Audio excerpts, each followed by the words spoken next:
Si cela doit être moi, je le fais. L'économiste et diplomate du climat Laurence Tubiana, proposée par les socialistes, les communistes et les écologistes comme candidate du nouveau Front populaire à Matignon, sort du silence et se dit prête à devenir première ministre. Je ne demande rien, mais c'est le moment de l'engagement et cela me correspond, indique l'architecte de l'accord de Paris sur le climat dans un entretien publié par l'AFP ce jeudi 18 juillet. Quand il y a une crise politique, il faut y répondre. Il y a besoin d'une personne de gauche, si cela doit être moi, je le fais. Ajoute cet universitaire, âgé de 73 ans, qui s'emploie à donner des gages à la France insoumise, sceptique face à son profil jugé trop modéré.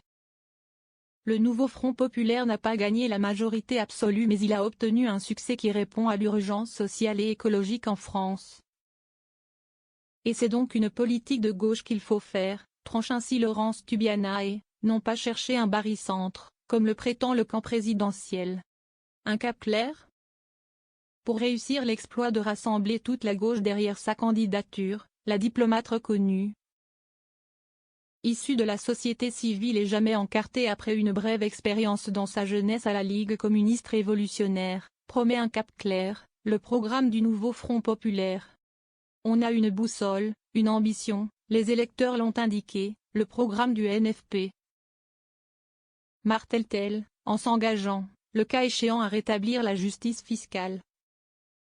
Assurer la relance du dialogue social sur les salaires et remettre à plat la réforme des retraites. Il faut abroger la réforme, la geler, tout ce qu'on veut, mais on ne l'applique pas, explique ainsi Laurence Tubiana, qui souhaite aussi abroger la loi immigration. Suffisant pour convaincre les élus de la France insoumise ? Pas sûr, à l'heure où les dirigeants de la machine mélenchoniste continuent de pousser le nom de la réunionnaise Huguette Bayou, jugeant Laurence Tubiana trop Macron compatible. J'ai refusé 3 ou 4 fois d'entrer au gouvernement sous Emmanuel Macron, car j'étais en désaccord avec sa politique. Répond la principale concernée dans son entretien à l'AFP, mettant en avant sa capacité à gagner des majorités à l'Assemblée nationale.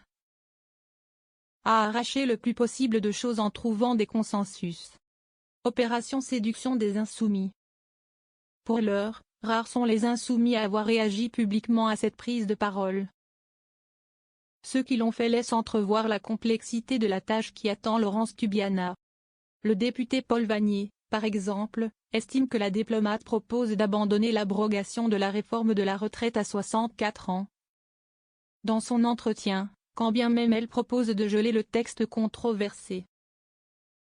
Interrogé dans les couloirs du Palais Bourbon par le HuffPost, son collègue Éric Coquerel semble dans le même esprit.